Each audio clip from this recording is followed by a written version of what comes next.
Ọ̀ṣun. Ọládé kojú mi yeye Ọ̀ṣun. Yeye Ọ̀ṣun. Ìyá mi yeye Ọ̀ṣun. Yeye Ọ̀ṣun.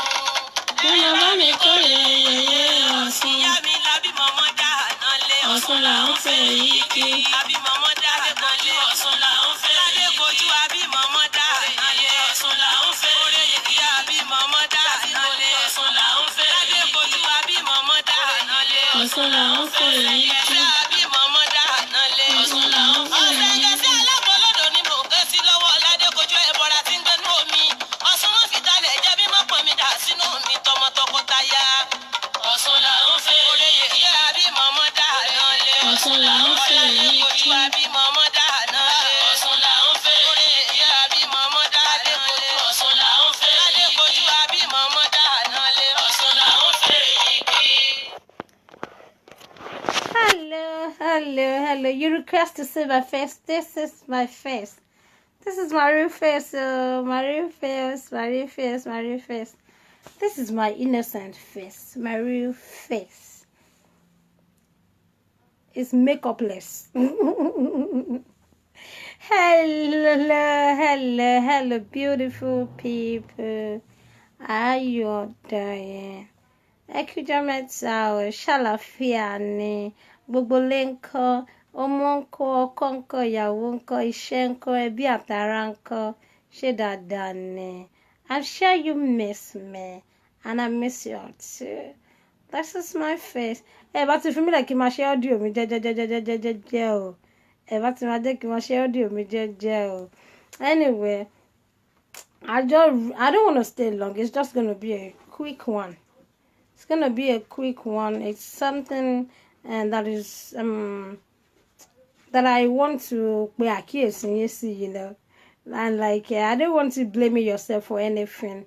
And I just quickly like, okay, me ṣe pé àkíyèsí àwọn èèyàn sí nǹkan tó ń ṣẹlẹ̀ so that they won't be blaming themselves or thinking they are the one going through they are the only one going through difficulty right now. No, you are not the only one. Ká tó bẹ̀rẹ̀ ṣàmọ̀ bá ṣe máa ń ṣe àkọ́kọ́ júbà Elédùmarè ọba tó dá wa sí ọba tó mọ̀ wá ọba tó mọ̀ wá ọba tó dá wa ọba tó ṣaláàbò lórí wa tó pèsè jíjẹ tó pèsè mímu ọba tó jẹ́ kíkú òjijì kó pa wá ọba tó ń jẹ́ ká máa jáde ká máa wọlé láyọ̀ àtàlàáfíà tó jẹ́ àdùbúlẹ̀ àìsàn tó jẹ́ kógun ayé ó gbé wa lọ ẹ ṣé Elédùmarè. I just want to say dansaki rẹ bàbá dáadáa Elédùmarè ọba arúgbó ọjọ́ ọba tó dá ẹ̀yin tó dá èmi tó dá ẹranko tó dá ẹja inú ibú tó dá afẹ́fẹ́ tó dá atẹ́gùn tó dá oòrùn tó dá òjò tó dá ìrá kábíyèsí àti ohun gbogbo tí a lè fojú rí and that is why we say there's no one like you, oh Lord. Yes, nobody to be compared to you. Because àìmọye oríṣiríṣi nǹkan tí Elédùmarè dá tí àti ẹ̀ tí ìfojú rírí àbí tá àti ẹ̀ gbọ́ nípa ẹ̀ rí wọ́n ní àìrìjìnà lèèyàn rà búkẹ́ ọ̀kẹ́rẹ́ àbí báwo ló ṣe máa sọ téèyàn bá rí jìnà èèyàn rà búkẹ́ tó sunké èèyàn ará ọ̀kẹ́rẹ́ tó sunké tó tún rọlá tó tún kẹtàn there's so many beautiful things tọ́lọ́run dá tí a fojú rí tí a mọ̀ kábíyèsí Ọlọ́run ọba tí ò lè yípo padà ọba tí a lè rọ̀ lóyè ẹrù jẹjẹ kábíyèsí dansaki rẹ mojúbà ọkùnrin àkọ́kọ́ dá mojúbà obìnrin àkọ́kọ́ dá mojúbà gbogbo ohun tí Elédùmarè dá pátápátá mojúbà oyún inú mojúbà ọmọ tí mo bí mojúbà àwọn òbí tó bí mi sáyé mojúbà aláṣekù ìyá Olúfọwọ́kẹ́ yèyé òrìṣà mojúbà jẹ́ kí bá mi ó ṣẹ mojúbà gbogbo igba rúmọlẹ̀ pátápátá mojúbà Ọ̀ṣun ṣẹ̀ǹgẹ̀ṣẹ̀ omi ò ọ̀tà ò ẹ̀dàn ẹ̀rì ò àgbà ò Ọ̀ṣun ṣẹ̀ǹgẹ̀ṣẹ̀ olóòyà ayàn awẹ́dẹ́wẹ́mọ́ awẹ́dẹ́wẹ̀rìṣà yèyé mi alágbòlódò ọ̀jẹ̀ ti jẹ́ pẹ́pẹ́yẹ ọ̀wáyànrìn kówó sí ìyá mi amáwo márò oore yèyé òòṣà oore yèyé ìmọ̀lẹ̀ àtòrí ẹni tó sún wọn ṣe awẹ́dẹ́ kó tó wẹ̀ mọ́ yèyé mi àfihàn gbàṣẹ ayaba obìnrin ọ̀kẹ́rẹ́ oore yèyé òòṣà oore yèyé ìmọ̀lẹ̀ pa omi o ẹ má jẹ́ ń ṣìwí ẹ má jẹ́ ń ṣì sọ iṣẹ́ mi kó má ṣe bá aráyé nínú ojú burúkú kó má wò mí o gbogbo àwọn tó bá máa gbóhùn ẹnu mi kóhùn mi kó máa dùn létí wọn àmì àṣẹ. How you all doing? Good day, Yeye. Hope you're feeling good. Yes, I am back. I'm better. Yes. Good evening, my BB Beauty World.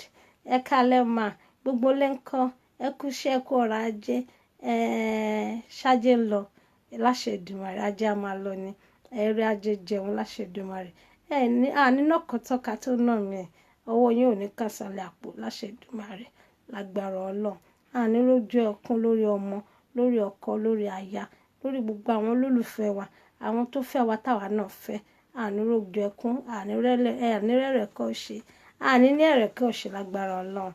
I love you all and I miss you all. Okay, it's just a quick one like I said. You know what you're gonna do for me? Just share this, share this. I know and then I'll quickly make this known. Emma Bruno, it's in back in one online. And if there's anything you think, the bar repair, okay, and do Yeye online so that we can throw a question. The bar repair to do the reme.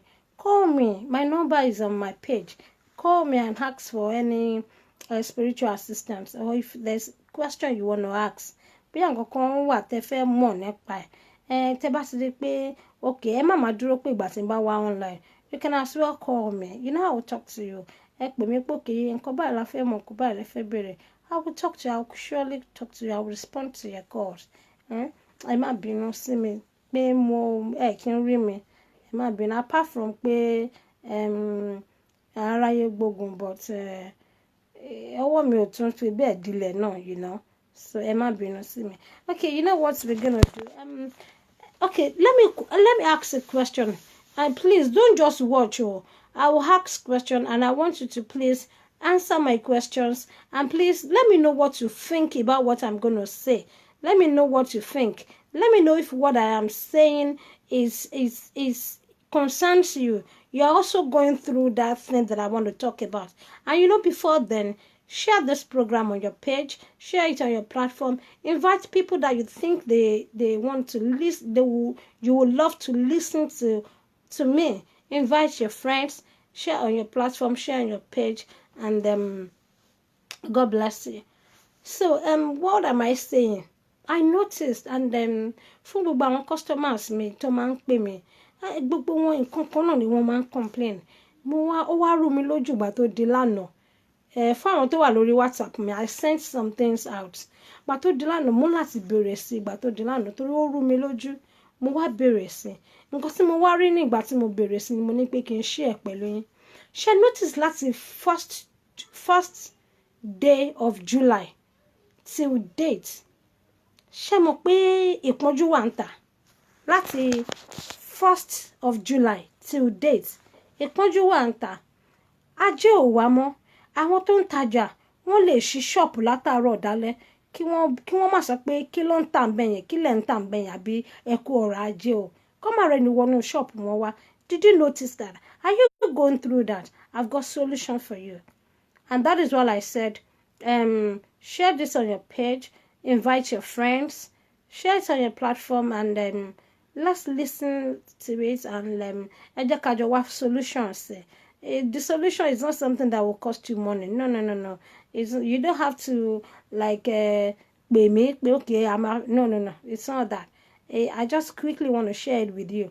And what was I saying? Nǹkan tí mo ń sọ ni pé láti oṣù kínní ọdún keje ọdún tá wà yìí ó ti lè má ṣẹlẹ̀ before then fún àwọn kan but tí mo mọ̀ pé ó common to affect over 60% of people. It's over 60% àwọn èèyàn tó wà láyé. It's affecting over 60% of people in the world, in the whole universe.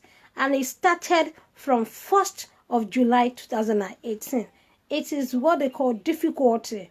It is difficult to feed yourself. It's difficult to put food on your family's table. Is difficult. You're working about. You can't really proud of what you earn at the end of the month. You can't be proud of a dime. It's just like everything is just like there's fan or nǹkan tó ń blow ẹ off, tó ń blow ẹ away. Do you understand what I'm talking about? Are you going through what I'm talking about? As in bóyá kí n sọ ní Yorùbá, mo mí pé láti oṣù kínní ọdún keje ọdún tí a wà yìí, it was àná tí mo rí pé complain pọ̀ gan-an. Mo wá take time, mo wá bẹ̀rẹ̀ lé lórí pé what is going on? Ibẹ̀ láti mú mi rí nǹkan tó ń ṣẹlẹ̀ tí mo wá ní pé kí n share pẹ̀lú yín. Ó bẹ̀rẹ̀ láti oṣù kínní ọdún keje ọdún tá a wà yìí. Are you going through same thing? I mean difficulty. For it's difficult to feed yourself. You cannot even buy yourself anything. It's difficult to pay your house rent. Is it that your husband move out of the house, or your wife divorce you without anything, or your boss just sack you, or you are a business, you own your business, CEO of your whatever you do, and nobody is patronizing you. The sales is so down. It's like 0% these days. I've got solution, and I want us. Without comment, I will not proceed though. You know, the comment keeps me going. Your comments, funny, those beautiful comments, it keeps me going. It makes me glow, you know. It makes me radiant. So I want to see your beautiful comments, you know. Your beautiful comments. Are you going through such thing? Are you going through what I'm talking about? Let me know. Put out your question. If you have any question concerning what I'm talking about, put out your question. Ask any question. But I will tell you the solution before I leave here. I will surely tell you the solution. I've got solution for it. What we're going through and what we're going to do that will make us smile within the next 7 days. I've got solution.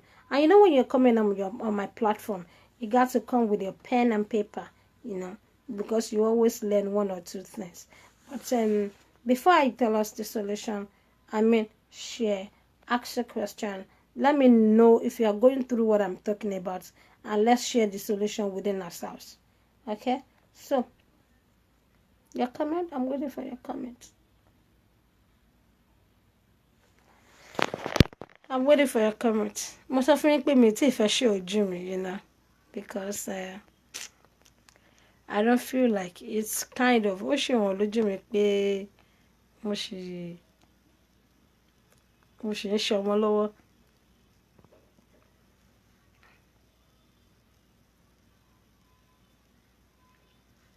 Okay, I'm waiting. Don't just watch now. You need to ask. You need to ask questions. Ask your questions. Let's rub minds. All we want to do now is to rub minds. Okay, before I proceed, ẹ jẹ́ ká polówó torí wọ́n sọ pé ìpolówó ni kíní kan àgúnmu ọ̀sẹ̀ làgúnmu òwò ọ̀sẹ̀ lẹ́ka polówó. If you like báwo mo yẹ fẹ́ bẹ̀rẹ̀ náà ó ti pẹ́ tí mo ti ṣe ṣe so I don't really know anymore. Anyway, and if you're going through anything, bóyá ẹ máa ń lálàá ẹ máa ń gbàgbé àlá yín, àbí ẹ ti ń ṣiṣẹ́ bí erin ẹ jẹ̀jẹ̀ rírí, you're not things are not just smooth with you this period is kind of difficult.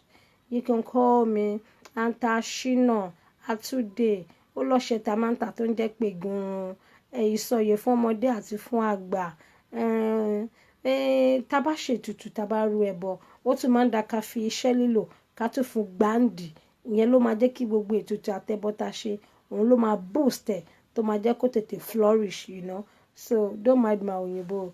Òun ló máa boost ẹ̀ tó máa jẹ́ kó tètè flourish. Whatever thing, anything tẹ́ bá fi pé and go through, contact me, call me, write me. I'll respond to your message. I will pick your call, and if I am busy on the phone, my line is busy, I call people back. I don't gbéraga tó bẹ́ẹ̀.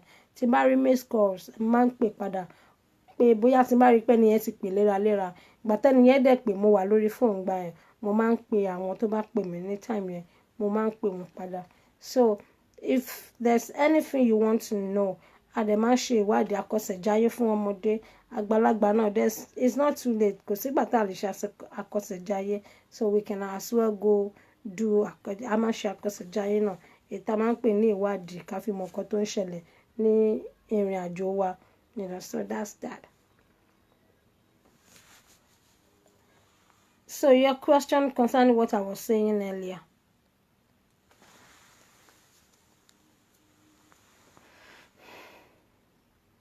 Akeem Asafe, good evening sir, ẹ sir, ẹ pẹ̀lẹ́ sir, ilé ńkọ́ sir, ṣé gbogbo ẹ̀ ń dán ṣó ń lọ dáadáa, ẹ sir. Okay, I'm waiting.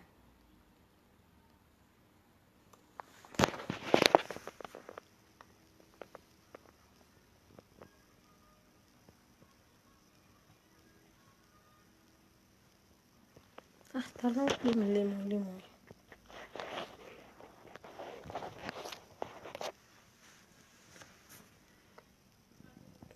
Hello. Má lè gbé call yìí, ó máa disrupt the chat ẹ.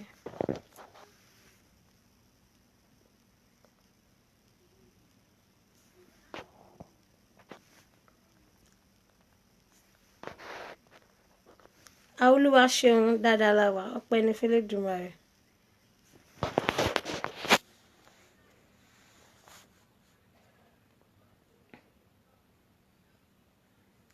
Okay, let me quickly pick this call because me mọ̀ bóyá call you were important. It's now.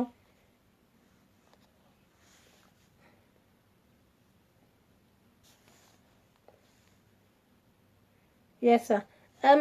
Mo call you won't repeat calls. It may be very, very important. Ó lè jẹ́ emergency. I'll surely come back. Let me quickly attend to this person calling me. I will come back. Trust me.